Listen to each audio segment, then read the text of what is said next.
Bien. Hola Carlos, ¿me puedes decir dónde naciste y cuándo? La fecha de nacimiento y dónde naciste. Bueno, me llamo Carlos Ramos, nací en Madrid en 1947. Muy bien. ¿Y me puedes explicar un poco tu familia? em, cómo es pues, tu infancia, tu educación? Bueno, nací en una familia de clase media. Mi padre era profesor de la universidad, era ingeniero forestal em, y estuvo destinado en varios sitios de España que yo tuve ocasión de conocer, sobre todo en el campo. Em, yo después estudié en un colegio de curas En Madrid. en Madrid, sí, y después fui a la universidad, pero me emancipé de mis padres a los 18 años y conseguí una beca para estudiar fuera de España. Ah, Estudié primero en Bélgica, en ah. la universidad. ¿Qué estudiaste? Estudié psicología clínica Ah, y coincidió que por razones de estudios tuve que trasladarme a París. Estuve en París en 1968, ah. entonces participé, bueno, era muy joven, participé poco, pero asistí a todo el proceso del mayo del 68. Volví a España y, bueno, estuve estudiando. La carrera que hice no era homologable en España, no Ujú. existía esa titulación. Entonces decidí estudiar sociología, que tampoco existía como carrera universitaria todavía, Claro. pero iba a empezar a cursarse el año siguiente, de manera que ese año yo empecé a hacer otra carrera, que era ciencias políticas, porque una parte de la carrera de sociología iba a tener asignaturas comunes con Entonces tienes tres carreras: tres. psicología, sociología y ciencia Sí, política. sí. ¿Y, Bueno, y cuánto tiempo te quedaste en París? en París estuve muy poco tiempo porque me puse enfermo, porque Ah, vivía cerca del Sena, en una guardilla, ah, que es una zona muy húmeda, sí, y entonces cogí una bronquitis, sí. y entonces antes de que se me hiciera crónica, el médico me dijo que debía irme a un sitio más Mm, seco. Entonces me fui a finales de mayo del 68 y me volví a España. mm. Y con tus amigos eran había españoles, hijos de exiliados también. No, No. ese contacto inicial con el exilio lo hice posteriormente. En Mm, aquel momento lo que viví fue la, bueno, todas las movilizaciones estudiantiles, justamente en la Facultad de Psicología, que es donde yo estuve, pues asistí, participé en un desalojo que hizo los CRS, la policía, que fue muy violento.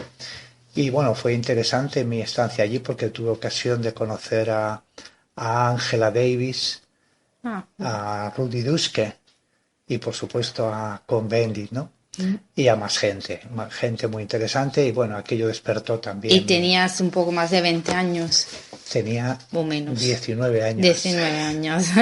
entonces era muy joven, ¿no? Mm, 19, no, 20 años, sí, 20, mm, 21 años, mm, sí. mm, mm, Bueno, pues volví a España y no encontré trabajo, como estaba emancipado de mi familia, pues tuve que ponerme a trabajar. Primero trabajé vendiendo libros, mm, pero después hice un curso de formación profesional y me hice electricista. mm. Entonces era electricista y mi primer contacto con el movimiento obrero fue precisamente a raíz de mi incorporación a una empresa, una gran empresa de Isodel Sprecher, que hacía, bueno, me fui a Sevilla, a vivir a Sevilla, de Madrid. y en Sevilla eh, estuve trabajando como electricista en esta empresa, en la construcción de la ciudad sanitaria Virgen del Rocío, que era un complejo sanitario de varios edificios y Mm. trabajábamos 3.000 personas allí. Allí asistí a la primera huelga laboral que promovida por Esto al gente de... principio de los 70. Sí, sí, ya en el año 70, ¿no? Allí conocí a una persona que era del Partido Comunista y que era mi jefe de equipo como Mm. electricista, una gran persona, era de comisiones obreras. Y bueno, asistí también de forma, bueno, esta vez más activa a esa huelga que fue muy dura, ¿no? Porque bueno, se hicieron barricadas, la policía vino con caballos, fue tremendo, ¿no? Fue con mucha violencia. Pero también participé, asistí a algo absolutamente sorprendente. Sí. Entonces, en cambio, ¿me puedes explicar la formación política de tu familia, el contexto político de tu familia, si hay un contexto político, Sí, y a lo mejor tu idea de emanciparte tan pronto está claro. conectada? Sí, sí, la razón por la que me fui de mi casa muy joven fue porque realmente se había empezado a crear una distancia con los planteamientos, digamos, políticos, ¿no? De mi padre sobre todo. Mi padre perteneció al bando, ¿no? Que ganó la guerra, hablando de los nacionalistas o de los fascistas. Él realmente en la guerra, según él me contó, no tuvo una actividad militar fundamental, digamos, con manejo de armas, porque era estudiante de ingeniería y por esa razón fue encargado de el montaje de las líneas de transmisiones Ujú. en el frente, de manera que él no mataba, ¿no? Pero estuvo en la guerra. Y él fue después estuvo vinculado de una manera muy indirecta. Prácticamente toda la gente después de la guerra tenía que elegir entre estar muy vinculado o estar en contra, ¿no? Él estuvo muy vinculado. ¿Cómo estuvo vinculado? Pues yo he descubierto en su biblioteca, cuando él murió, he descubierto documentos en donde él aparecía como representante del SEU, el Sindicato Español Universitario, en la universidad. Mm. De manera que yo nunca le había oído hablar de esto, ¿no? Digamos que Ujú. era un puesto así muy burocrático porque no creo que él hiciera mucha actividad, Es pero decir, que en familia durante la infancia no se hablaba de política. bueno, él nos contó su estancia en la guerra como una especie de cuento, ¿no? Y entonces estábamos un poco sorprendidos, éramos 5 hermanos y nos contaba a los 5, nos enseñaba idiomas, nos enseñaba a amar la música Ujú. y nos contaba cuentos, ¿no? Y esos cuentos eran de este tipo. Entonces, en la medida en que yo fui creciendo, me fui distanciando de un poco de este tema, ¿no? ¿Y por qué te distanciaste? ¿De dónde te llegaba este empuje a Pues, distanciarte? pues es curioso porque eh, yo había tenido ocasión de vivir con él no solamente en Madrid, sino antes de ser profesor de la universidad, él estuvo trabajando de ingeniero en la ordenación territorial de varios sitios.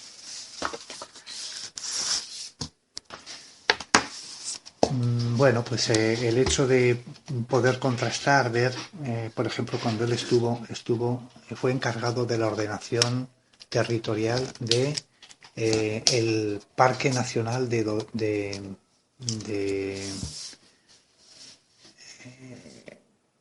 de la Sierra de Cazorla, que Ujú. está en Jaén. Jaén era una provincia en el tiempo de la República, digamos, de las provincias rojas. Ujú. De manera que la población de Jaén fue muy sometida a una gran represión. Él estuvo en este parque, bueno, se dedicó a hacer las carreteras, puentes y tal, pero la casa donde vivían, que era una casa para los ingenieros, era una excepcional casa que yo he conocido, he recordado después porque he podido visitarlo, ellos tenían dos, tres personas, tres mujeres jóvenes trabajando con ellos, que trabajaban prácticamente por la comida y por la vivienda, Ujú. porque la gente quedó muy empobrecida, sobre Sí, sí. todo la gente que no era del bando nacional. Entonces, bueno, pues el percibir esas distancias con la población, una población muy pobre, y ellos, pues, bueno, no es que vivieran de una manera excesivamente rica, pero eran los señores ingenieros, ¿no? Sí. Bueno, pues, por un lado eso, pero posteriormente mi abuelo materno, que era militar, también lo conocí en aquel momento ya, bueno, él murió pronto, pero yo lo conocí durante unos años, pues el ambiente que se generaba en las conversaciones que yo oía en la familia de pequeño no me gustaba mucho, pero según fui creciendo me gustaban menos, ¿no? De manera que cuando empecé a estudiar en la universidad, pues bueno, hay otra razón por la que me distancié, y es que yo era el tercero de cinco hermanos. Ujú. No era ni el mayor ni el pequeño. Ujú. Entonces, bueno, en mi casa, digamos que la relación con los hijos era mi padre está todo el día fuera de casa trabajando y mi madre tenía que trabajar con cinco hijos, ¿no? Mm. Entonces, bueno, ella no prestaba una excesiva atención a los hijos, pero el mayor era de alguna manera el privilegiado y el pequeño también. Ujú. Y los de en medio no pintábamos nada, ¿no? De manera que yo me sentí un poco desplazado también, ¿no? Mm. Entonces, también hubo bastante de eso, ¿no? Es decir, Mm. yo quería demostrar a mis padres que yo tenía los méritos que ellos no me atribuían, ¿no? Ujú. Fue más eso que por razones políticas, ¿no? La razón por la que me fui. Y bueno, pues el hecho es que ya no volví a mi casa. Ujú. Me fui, estuve en Sevilla, como contaba antes, participé en ese movimiento. En aquel momento contacté con... Entonces, tu primer contacto político militante, digamos, es con comisiones obreras. Sí, yo no participé en comisiones obreras, participé en esa huelga, Mm. porque simultáneamente en ese año, en el año En la siguiente, clandestinidad. sí, claro, aquello Mm. era... Pero mi actividad clandestina no fue con la huelga. En Mm. la huelga era una Mm. actividad pública, ¿eh? Ujú. Que, Claro. bueno, hay que ir a la huelga. Bueno, pues entonces paramos todos, ¿no? Yo estaba muy sorprendido porque no había hecho nunca nada, ¿no? Pero en esa misma empresa me encontré con un otro joven electricista que era libertario. Mm. Entonces, él, bueno, pues a través suyo conecté con pues unos cuantos personas mayores, viejos militantes de la De la CNT, CNT. y también en ese tiempo contacté con un movimiento que era el movimiento de CIX. CIX era una editorial, pero a la vez en torno a la editorial había militantes, obreros de procedencia cristiana. Mm. Bueno, ellos dedicaban una parte muy importante de su actividad militante a la formación de la conciencia de clase, se decía entonces, ¿no? Y tuve la ocasión de hacer un curso, que fue también semiclandestino, en Sevilla, con eh, un militante, un antiguo militante de la CNT, Ujú. que se llamaba Jacinto, no me acuerdo del apellido, ¿no? Ujú. Y fue mi primer contacto con la historia del movimiento libertario, ¿no? ¿Y por qué pues te identificaba más con el movimiento libertario que con el comunismo? Pues inicialmente no tenía ninguna razón especial. Lo que Mm. pasa es que en esa huelga que yo viví ocurrieron algunas cosas que me me molestaron mucho, ¿no? Mm. Y es que recuerdo que uno de los días de huelga, por la mañana, cuando llegamos a la obra, para evitar que entraran los esquiroles, empezó a correrse la voz de que venía Saborido. Saborido era un militante del Partido Comunista que estaba en la cárcel. Ujú. Y había salido de la cárcel días antes y todo el mundo decía, viene Saborido, viene Saborido. Bien, pues llegó Saborido. Acaba de salir de la cárcel. Y llegó allí, se subió, recuerdo, en una pequeña, una piedra, un poco más Ujú. alto, y empezó a hablarnos, ¿no? Una arenga, pues que hay que ir a la huelga, compañeros, mantener la huelga, tal. Y en esto llegó la policía Ujú. y lo detuvieron. Mm. Él había ido allí a que lo detuvieran, porque sabía que la policía estaba allí. Sí. Entonces, yo después eso lo teoricé entendiendo que había una política de los mártires, ¿no?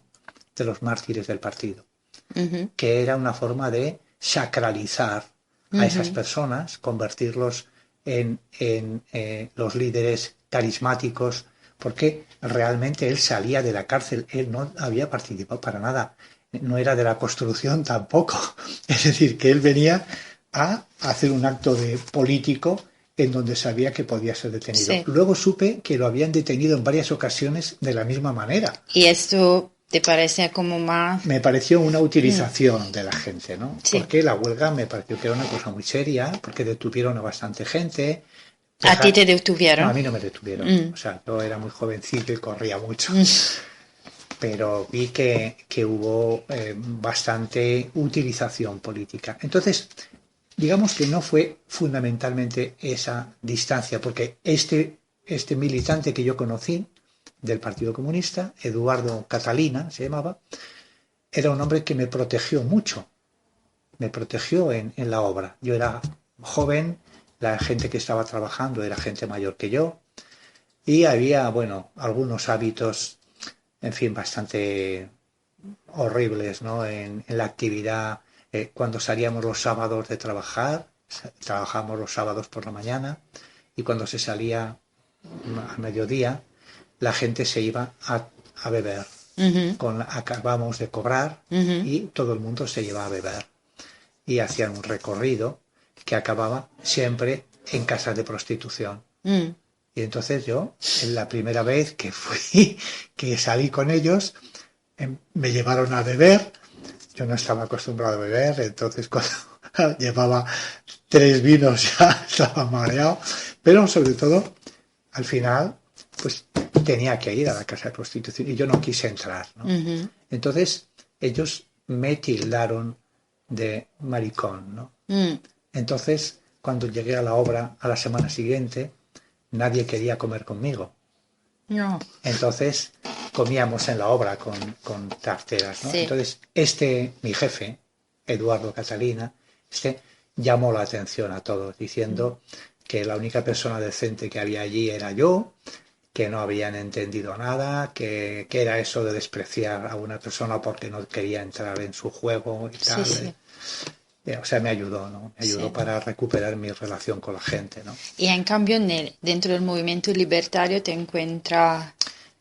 Mi contacto con el movimiento libertario fue muy elemental, porque inicialmente fue con este chico electricista que, bueno, nuestra actividad era casi de propaganda exclusivamente. Mm. Bueno, recuerdo que en aquel entonces un policía, un inspector de policía muy famoso, que Esto puedes localizar los años, más o menos. sí, estoy Esto. hablando del año 71. Mm. Sí, pues hubo un policía muy famoso, famoso porque era un gran torturador, Mm. aplicaba las torturas más virulentas. ¿Y te acuerdas el nombre? Sí, que se llamaba Creix. Ujú. Bueno, pues este Creix fue destinado a Sevilla y entonces se corrió la voz entre la gente de la clandestinidad que venía el torturador Creix, ¿no? Y entonces, bueno, recuerdo una acción nuestra fue hacer unas octavillas pequeñitas con una imprentilla por la noche y salíamos por la mañana cuando la gente estaba, venga, Perdón, mira a ver si es eso. Lo que hacíamos era más de propaganda. Hicimos unas octavillas amenazando a Creis, ¿no? Y firmábamos con con un círculo, que era la primera vez que la vi, ¿no? Antes no la había visto, ¿no? En mayo del 68 sí vi alguna también. Bueno, pues después de eso contacté ya con, no a través de este chico, sino de otra gente que conocí, contacté con gente que realmente tenía una idea más clara de actividad sindical, de actividad organizativa en la clandestinidad. En ese momento me fui, en el año 71, me fui en verano a Francia, invitado a través de unas chicas que vivían también en otro piso. Yo vivía en un piso con otros jóvenes y en un piso cerca había unas chicas y una de ellas que era maestra, había sido invitada a un curso de sociología en el sur de Francia. Bien, pues ella no podía ir y entonces me dijo, mira, no puedo ir, si quieres puedes ir tú. Yo no sabía muy bien lo del curso de sociología que era y tal, pero dije que sí y entonces otro chico del piso y yo nos fuimos. Entonces escribimos, tal. El curso era en una comuna de gente libertaria que lo que hacían era En el sur de al Francia. lado de Toulouse, en un pueblo que se llamaba Tille, que está a 42 kilómetros de Toulouse. Bueno, cuando llegué allí, pues... En la comuna. La comuna era una comuna agrícola fundada por un personaje emblemático del movimiento libertario, que era Félix Carrasquer. Félix Carrasquer era un hombre ciego que de joven se quedó ciego a los 18 años, pero bueno, él aprendió braille por un lado, Sí, sí. pero también le leían y tal, y tiene una historia muy peculiar, ¿no? Bueno, él hizo una escuela racionalista en Barcelona antes de la guerra. Durante la guerra fue director de la maternidad de Barcelona. Al final de la guerra se quedó bueno, lo detuvieron.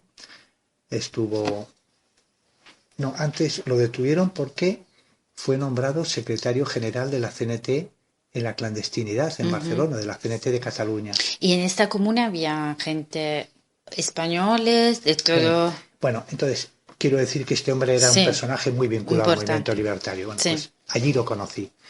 Y en realidad el curso de sociología era una excusa porque él lo que estaba haciendo, llevaba ya 2 o 3 años montando encuentros en la comuna con gente de España, preparando de alguna forma la recuperación o la reconstrucción del movimiento libertario en España. Bueno, y allí conocí a 2 tipos de gente. Una, españoles, que eran jóvenes como yo, que pues De un poco más de 20 años. Sí. Y también había, curiosamente, varias personas de fuera de España, o sea, de extranjeras, y recuerdo concretamente a varias que fueron 2 aviadores franceses del programa nuclear francés, Fíjate. que estaban en la comuna. Pero que estaban ocultos en la comuna, Sí. porque habían objetado con objeción de conciencia a la participación en los bombardeos de Mururoa. Sí. Y habían huido del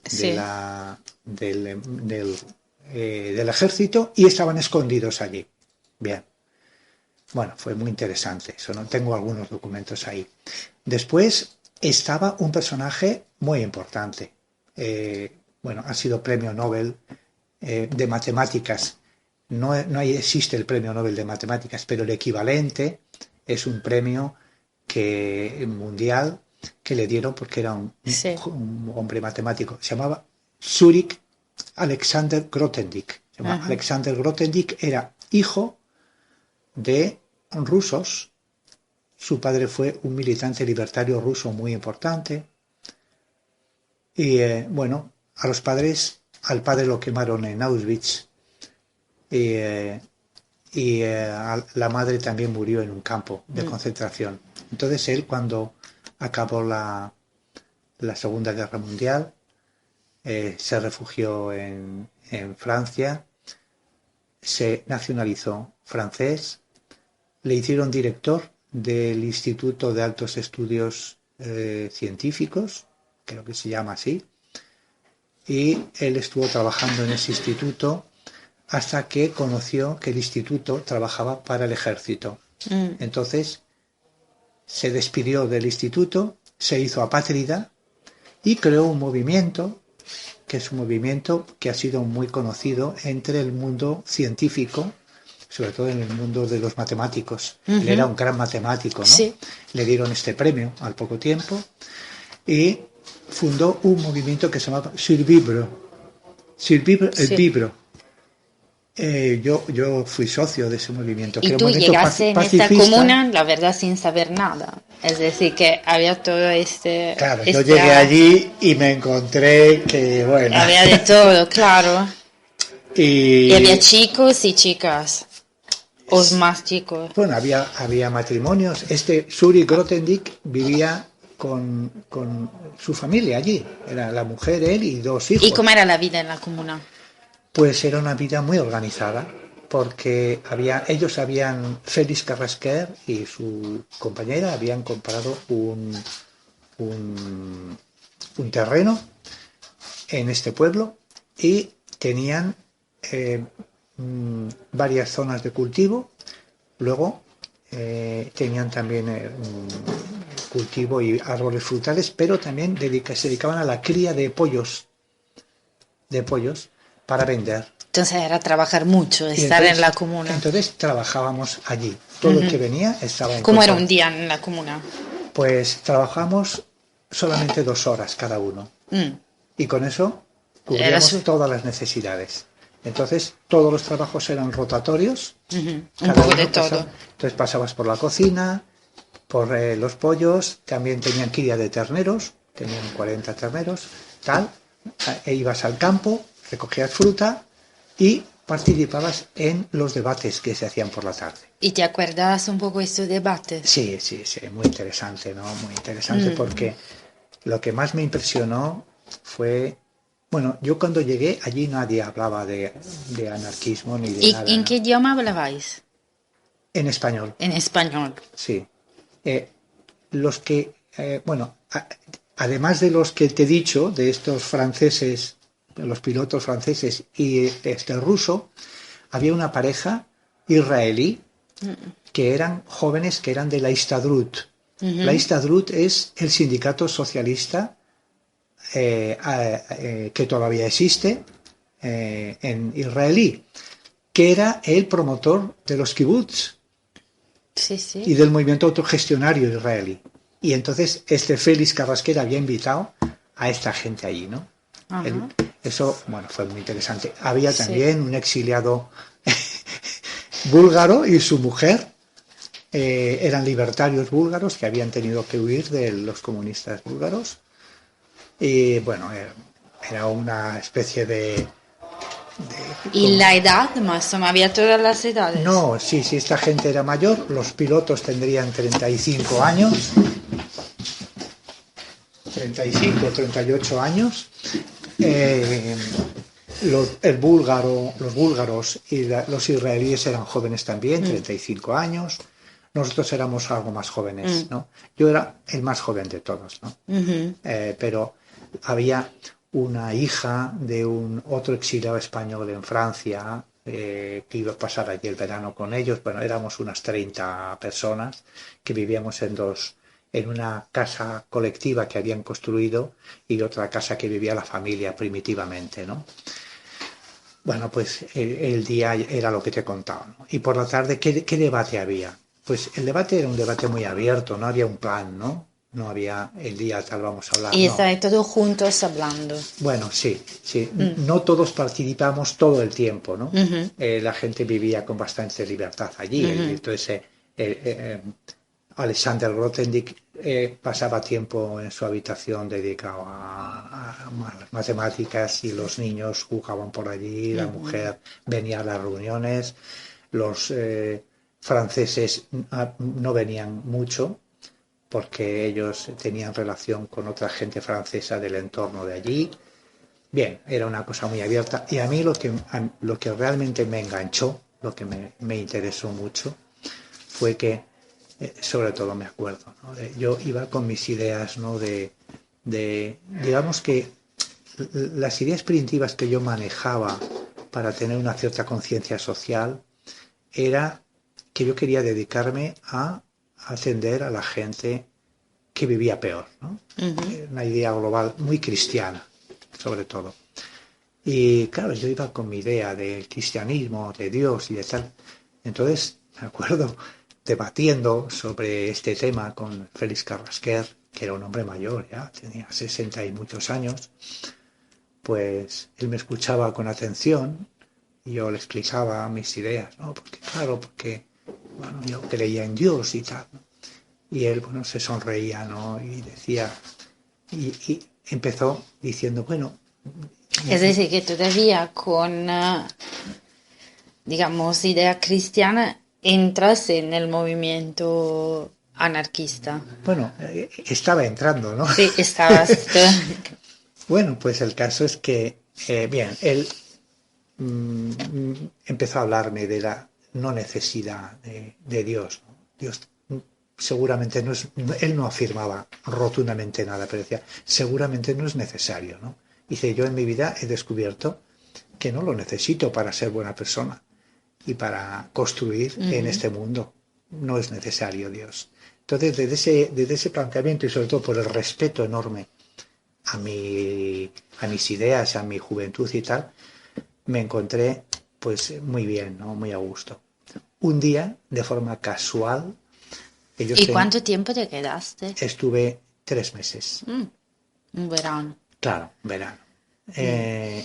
Bueno, después fui a París, estuve allí un tiempo viviendo, pero en el tiempo que viví ahí, pues un día casualmente encontré unos discos y puse un disco y el disco era los himnos libertarios de la guerra civil, ¿no?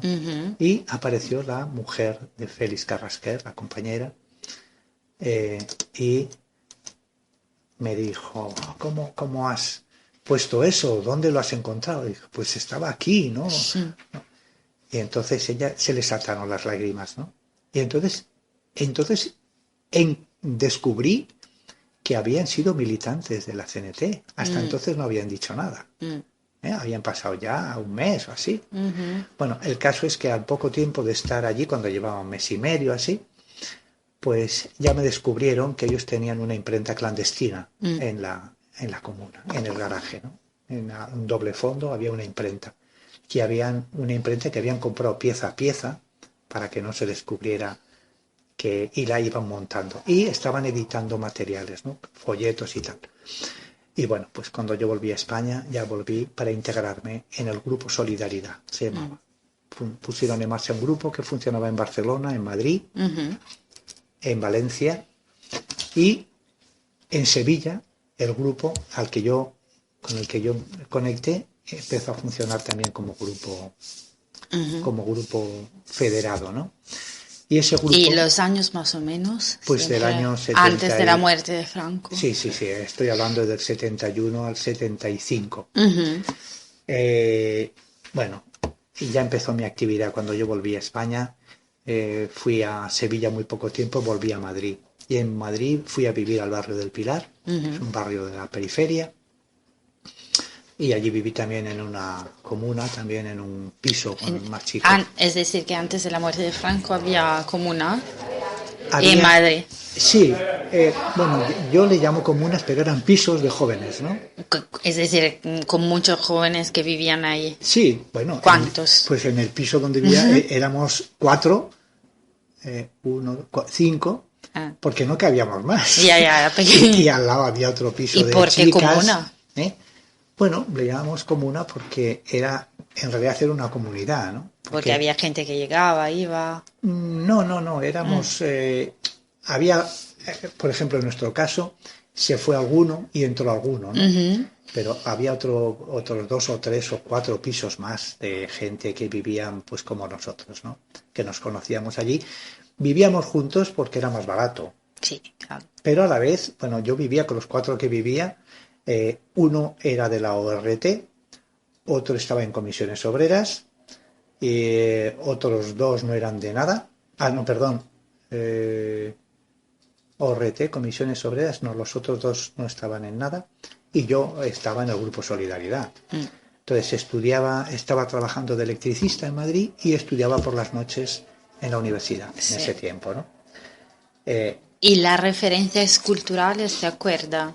No sé, qué películas, qué música, bueno, claro, pues que si había influencia también desde el exterior, es decir, España llegaba todo, bueno, ¿o no? yo creo que no, que fue un momento que había, yo creo que mi vida en la universidad fue muy relativa, es decir, yo vivía mucho más vinculado al trabajo clandestino del grupo, que era un trabajo sobre todo de formación de Que las militantes, manifestaciones estudiantiles.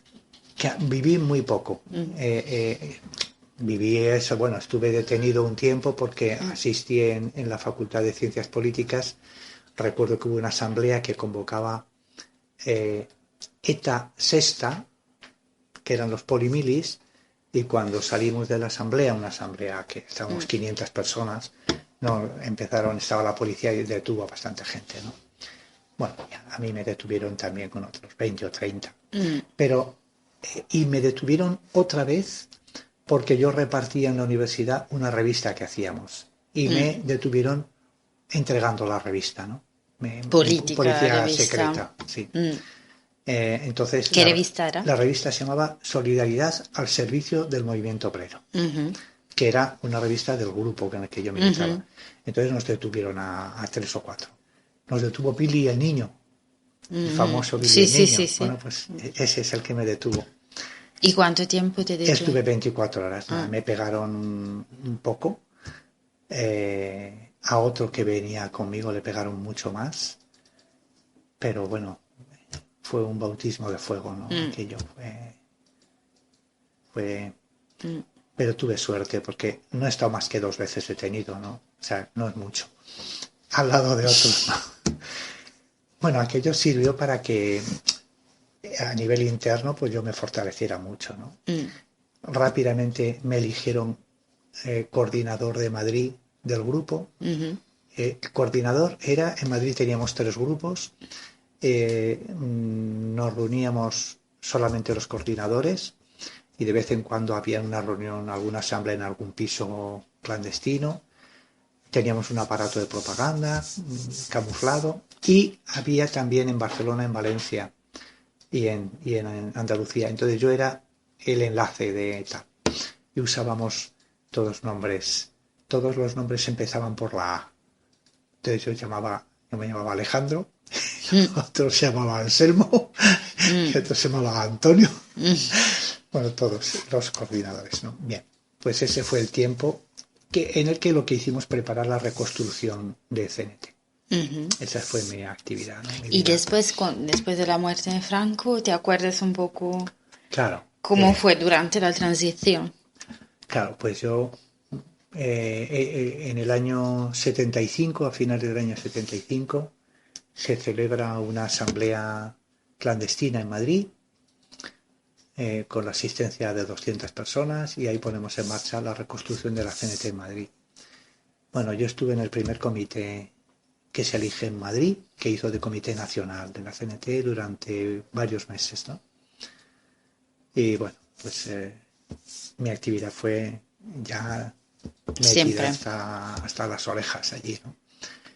Conviviendo con los viejos y con la gente joven y digamos que desde ese momento hasta a finales del año, a mediados del año 76 se elige un comité nacional y yo sigo se elige un comité regional, yo dejo de estar ahí, pero estoy en la fundación del sindicato de trabajadores de la administración pública Ujú. porque Mientras yo había tanto. estado trabajando de electricista, mi es- trabajo era en la ciudad universitaria Ujú. como electricista, porque Sí. trabajaba en la construcción, en el montaje en un centro experimental del frío que hay en la ciudad universitaria. Estuve montando allí cámaras frigoríficas. Bueno, pero al poco tiempo se convocaron unas oposiciones en la universidad y entonces ya entré en la universidad.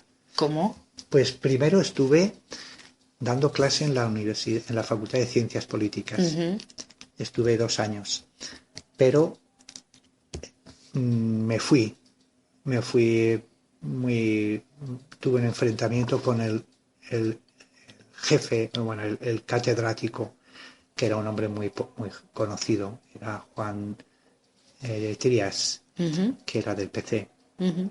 Entonces yo Sí, sí. discutí con él una cuestión Ujú. y bueno, pues me castigó Mm. quitándome clases y poniéndome un horario muy malo y tal. Entonces fui de ahí ahí estuve, mi categoría de profesor era de PNN, que era la categoría más Sí, baja, sí, ¿no? sí.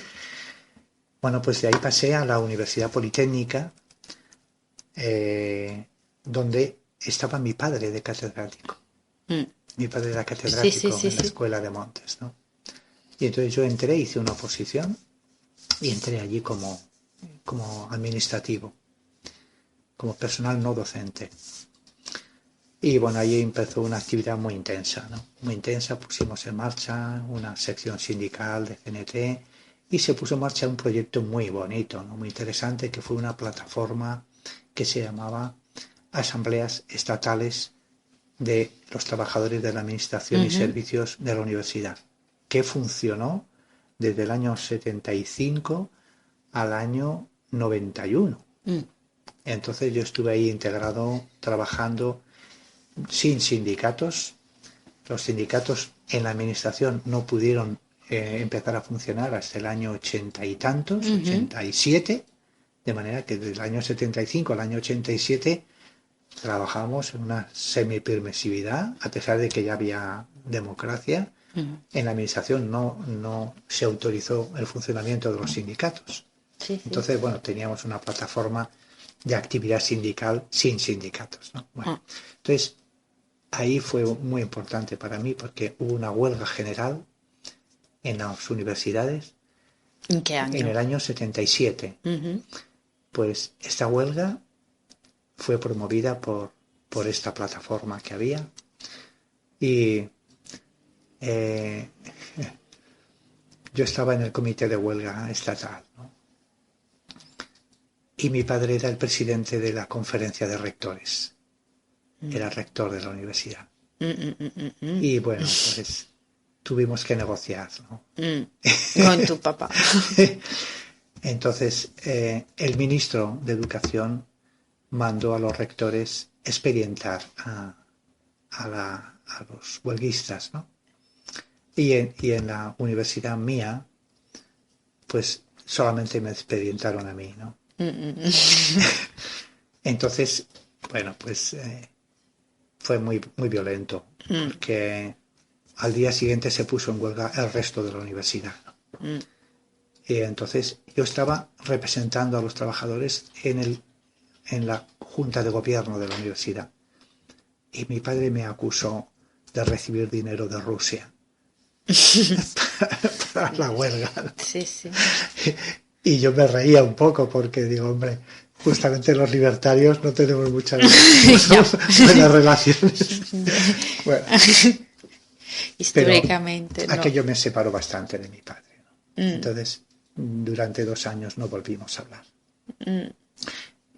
Hubo otra situación muy violenta y es que Entonces, ¿qué? ¿Cómo te acuerdas emotivamente aquellos años? Es decir, ¿qué emociones?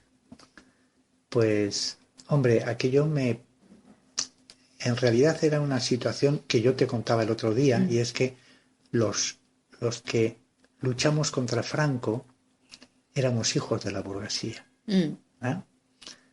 De manera que las razones por las que luchamos contra Franco, incluso contra nuestros padres, ¿no? Que ujú. pertenecían. Sí.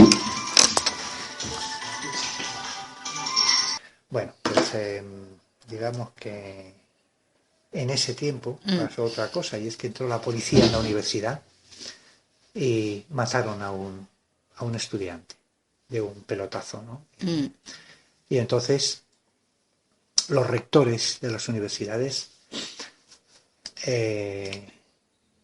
no recuerdo muy bien, pero mi padre no hizo nada, ¿no? Se cayó. Entonces yo, pues nada, fui a mi casa y me enfrenté con él, ¿no? De forma muy violenta y muy mal. Y entonces ya dejamos de hablar durante 2 años casi. Luego mi madre intervino. Tal. Mis padres nunca fueron a mi casa en todo el tiempo. Nunca fueron a mi casa. Y hubo una separación muy grande, ¿no? Con ellos. Bueno, pues esa fue, digamos, la parte, digamos, anímica más. Entonces, digamos que todo aquello me hizo ir consolidándome en mis ideas, ¿no? Es decir, cada vez tenía más claro que había que luchar contra eso, ¿no? Y bueno, pues eso, a la vez que yo me sentía cada vez más vinculado al movimiento obrero, ¿no? Sí. Más parte, ¿no? Pero no a los comunistas, sino... No, tampoco fue, digamos que había una distancia, primero metodológica, ¿no? Sobre todo yo manejaba mucho varias ideas, ¿no? Por ejemplo, me parecía muy mal aquello de la vanguardia dirigente, ¿no? Del marxismo, es decir, que el partido es la vanguardia dirigente de la clase obrera. Y, hombre, como si la clase obrera no tuviera capacidad por sí misma, ¿no? Para poder decidir. Eso era lo que más me impactaba, ¿no? Y luego una utilización de que el fin justifica los medios, ¿no? Entonces nosotros, los libertarios, decíamos siempre que los medios tienen que estar en consonancia con el fin que se persigue, ¿no? Sí. No puedes utilizar una cosa para conseguir otra cosa. Y en la universidad mi discusión era con éramos un grupo de 5 personas que habíamos empezado a estudiar juntos, los 5 trabajábamos a la vez y estudiábamos. Sí. Y hicimos bastante amistad. 2 de ellos eran del Partido Comunista.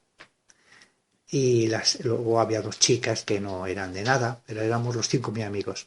Y mi discusión con los 2 comunistas, que eran un chico y una chica, que eran muy buenas personas, buena gente, pero ellos veían esta historia, ¿no? Que tú puedes vivir. Yo me acuerdo que la chica iba con un abrigo de pieles, ¿no?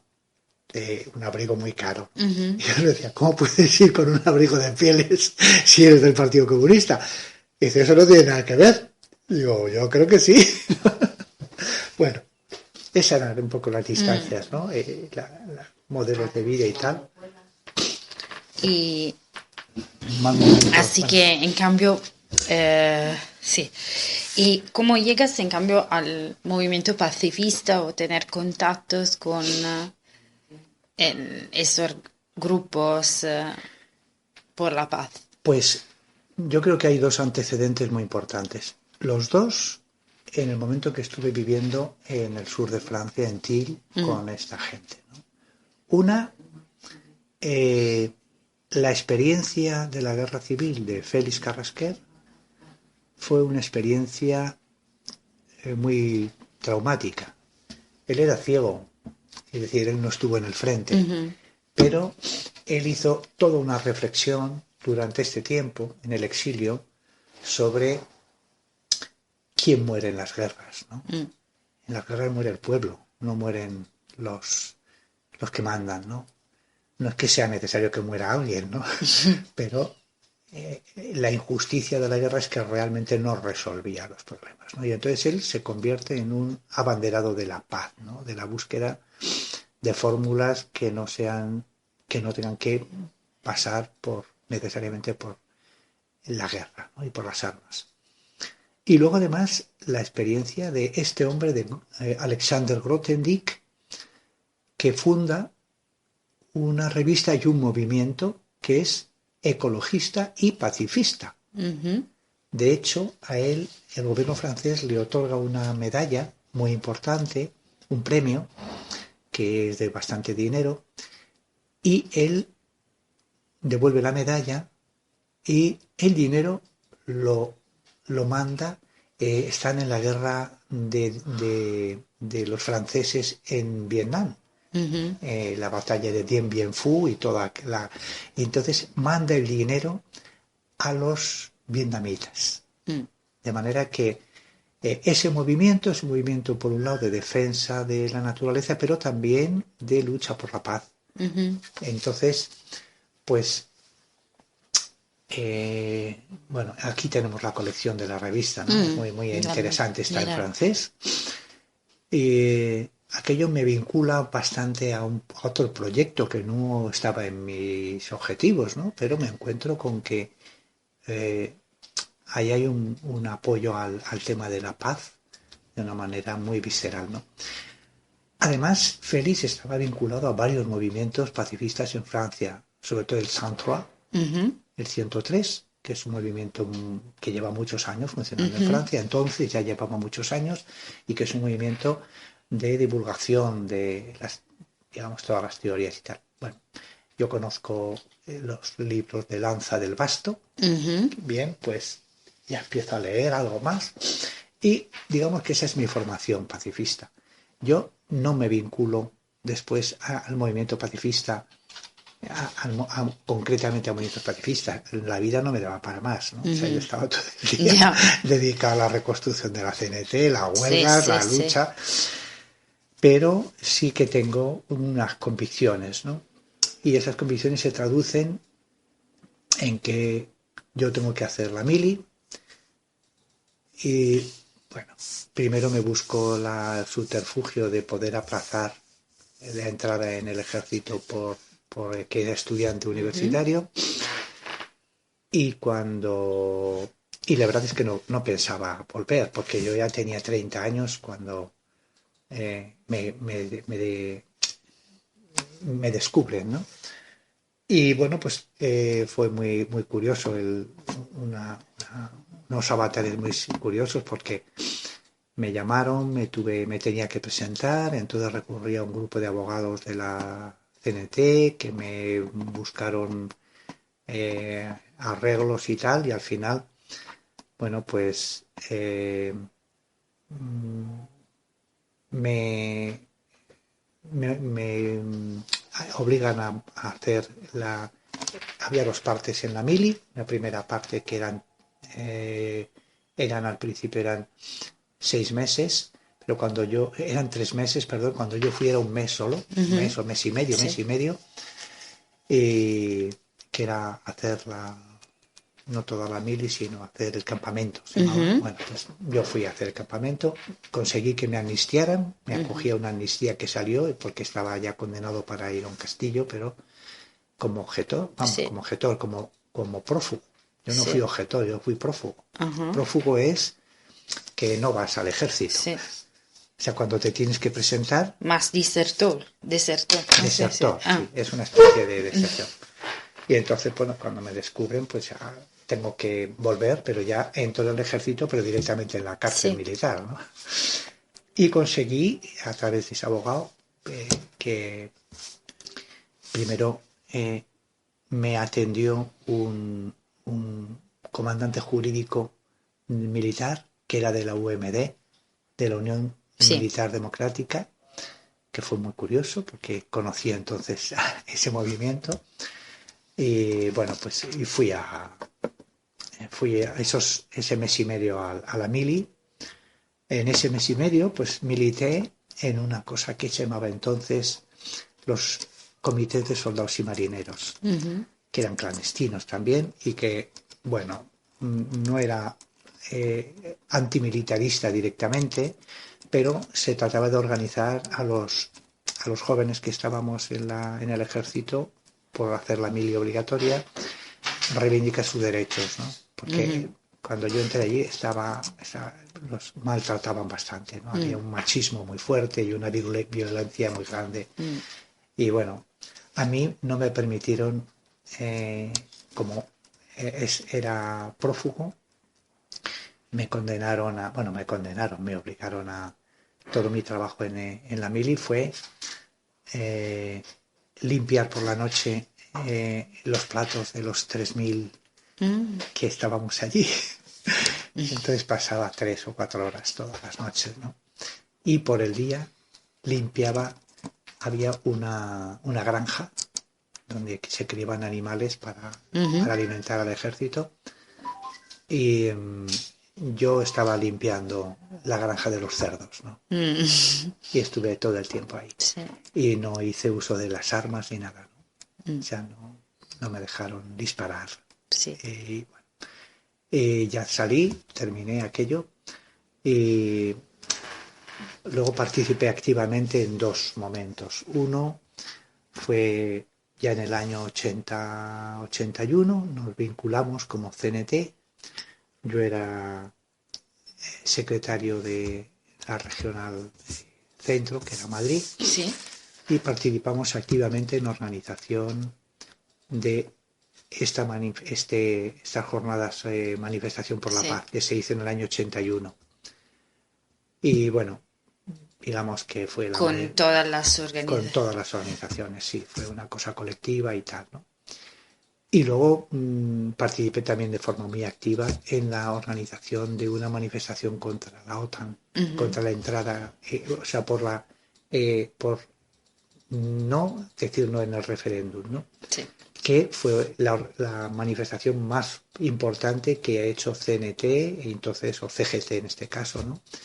Contra la entrada de España en la OTAN. En la manifestación hubo casi 5.000 personas de CNT, que fue CGT, y están ahí las fotos, ¿no? Sí. Estuvo muy bien, ¿no? Se hicieron muchos carteles y se hizo una gira muy fuerte. Y después, digamos que la otra implicación importante fue en la guerra de Irak, ¿no? En la universidad organizamos unas marchas, pues ya desde el sindicato, pero vinculado sobre todo al movimiento universitario, ¿no? Fue muy importante porque no eran manifestaciones autorizadas, pero se juntaba tanta gente, yo recuerdo alguna que fueron más de 10.000 personas, que la policía no podía, veía tanta gente que tuvo que dejar pasar. Entonces fue bastante pacífico, pero estuvo muy bien. En la guerra de Irak, las manifestaciones que hubo en Madrid nacían en la ciudad universitaria.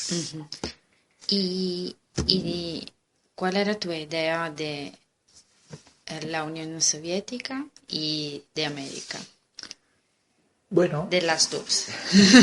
Claro, a ver, digamos que mi formación... En aquel tiempo. Sí, mi formación estaba muy vinculada a unas ideas. Yo he cambiado en esto, ¿no? Algo, o bastante. Pero en aquellos años, digamos que yo tuve un sentimiento bastante anticomunista, ¿no? Más que anticomunista, pero antimarxista, ¿no? Uh-huh. Es decir, me parecía que era... Pero ya durante la transición. No, antes de la transición. Uh-huh. Antes, o sea, desde el principio, sí. ¿no? Por esto que te contaba. Sí. Sobre todo porque había una manipulación bastante grande en las huelgas y tal. Yo veía que había un interés político y la gente no podía discutir si quería o no quería participar. Simplemente llegaban mañana y huelga y ya está, ¿no? Nadie discutía. Bueno, eso no me gustó. Digamos que había una distancia. Y al principio incluso todo el movimiento no antimilitarista, sino contra los bloques, que fue muy apadrinado también por los grupos, las organizaciones marxistas, me pareció que formaba parte de una estrategia política ajena al pacifismo. Uh-huh. Era más los marxistas-leninistas estaban en contra de Rusia, el PC, como el comunista, también estaba en contra de Rusia, les venía bien luchar contra la OTAN, ¿no? Uh-huh. Contra la OTAN y los bloques. Uh-huh. Bueno, de hecho, esta diferencia entre estrategia política y actitud pacifista se puso de manifiesto en la división que se generó en el movimiento anti-OTAN en España. Sí, si me Hubo puedes explicar. como dos bloques, ¿no? Uno era el comité anti-OTAN, que es donde estaba el MC y tal, y luego el otro era la plataforma Y la contra la paz y CNT el desarme. estaba. Y bueno, la CNT no estaba en ninguno integrado, o sea, no participó en la organización interna. Lo que pasa es que participó activamente en todo el movimiento anti-OTAN. De hecho, esta manifestación fue que del año 85 fue una manifestación en solitario, Sí. en Madrid. O sea, fuimos solos, hicimos una gran manifestación contra la entrada de España en la OTAN, ¿no? Y entonces, pues, digamos que había una crítica, en el movimiento libertario, una crítica a esta utilización política del pacifismo, porque nos parecía que el pacifismo tenía que responder más a unos contenidos ideológicos, a un modelo de sociedad diferente, ¿no? ¿Qué es sociedad? Claro, entonces esa nueva sociedad era una sociedad desmilitarizada. Nosotros manejábamos una idea que fue muy interesante al final durante la Primera Guerra Mundial, y es que Malatesta, Sí. en aquel momento, lanzó un eslogan a raíz de un encuentro que hubo entre el ejército italiano y el ejército austriaco en los límites de la frontera, en donde los anarquistas de ambos sitios promovieron el no enfrentarse, razón por la cual fueron fusilados en los dos lados por no obedecer las órdenes de Claro, los como militares. desertor. Pero aquello provocó a nivel internacional un cierto altercado, ¿no? Y entonces Malatesta decía, si no hubiera ejércitos, no habría guerras, ¿no? Bueno, digamos que esa idea pacifista, beligerante, ¿no? O antibelicista, más que pacifista, antibelicista, ¿no?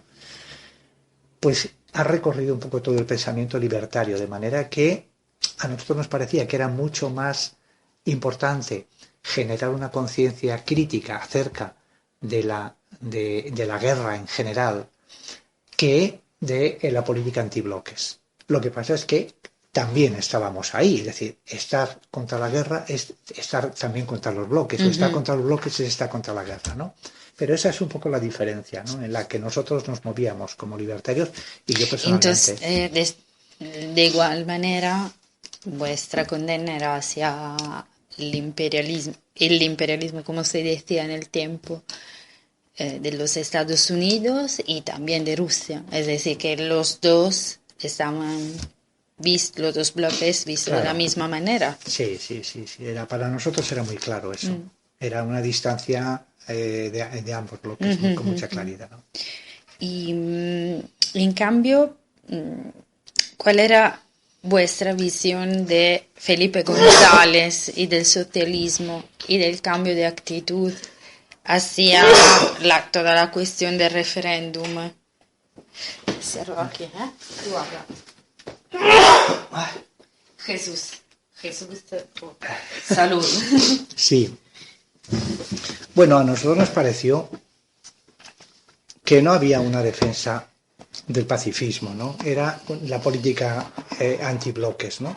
Pero al principio, sobre todo en los 70, también Felipe González se pone como más radical. Claro, sí, a ver. Pero la evaluación nuestra era que la oposición a la OTAN era, digamos que, respondía más a una posición política izquierdista o de la izquierda tradicional, en contra del imperialismo americano, que era el capitalismo, la representación del capitalismo, más que una actitud de beligerante contra la guerra, ¿no? O antibelicista. Y bueno, de hecho, en las fotos de este acto del año 81 están toda la playa de la izquierda, empezando por la izquierda socialista, ¿no? Están ahí. El cambio, pues, obedecía a los mismos intereses políticos. Es decir, que por interés político estoy en contra de la OTAN, por identificarme más con la izquierda. y por interés político estoy a favor de entrar en la OTAN de una forma, de momento, como planteó, ¿no? De entrada no, pero después fue que sí. También por razones políticas. Y entonces para nosotros no era ninguna traición, era más de lo mismo, ¿no? Es decir, era una actitud que no era pacifista, era más política que otra cosa, digamos que era una estrategia de política internacional más que otra cosa, ¿no? Ujú. De manera que no nos sorprendió demasiado. Participamos en la crítica y hicimos carteles Ujú, con caricaturas de Felipe González y de ujú, la OTAN y de tal, ¿no? ujú. Y en vuestras manifestaciones también había gente de otros países.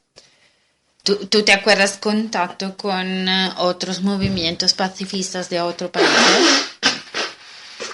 Pues en las manifestaciones generales, es decir, en las que se organizaron en algún caso, se traía a gente vinculada al movimiento internacional, porque la verdad es que es cierto que el Comité Anti-OTAN y la Plataforma contra la Paz y el Desarme, por la Paz y el Desarme, perdón, eh, había ya lazos internacionales.